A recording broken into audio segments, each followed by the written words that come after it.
bere aike esan Tomas Iturralde Santorcuarto. Eta bera esan Argine. Eta, gerrako movimentu eta hasi zanien eta bat eta bestie, berak etxeko betiko bizimodu ditugula behin. Eta orduen, enkabez, Bihurraz, joaten zan loiken mendiganera.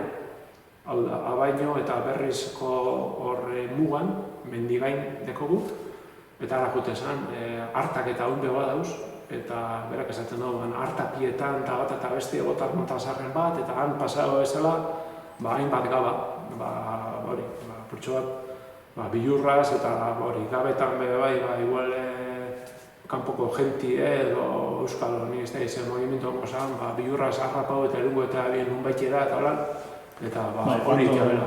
Bando batera edo bestera erungo ebien Bihurraz, ez da? Euskalo, bai, ze honek, bai nire aitzit partetik eta nire aman partetik ezien sartzen.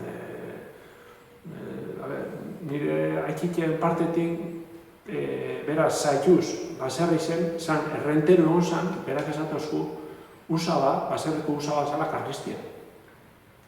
Orduen baserriko usaba karristi zen, eskero errenteru epe, ikutu hori. Esan sartzen sekuro Euskaldurnek eta jente lasaize, bihurgine eta hori, epoka gogorra orduen. Eta horrek ziren, nire amamak 17 urte, eta nire aikitek orduen 18-19 urte eukia bezala.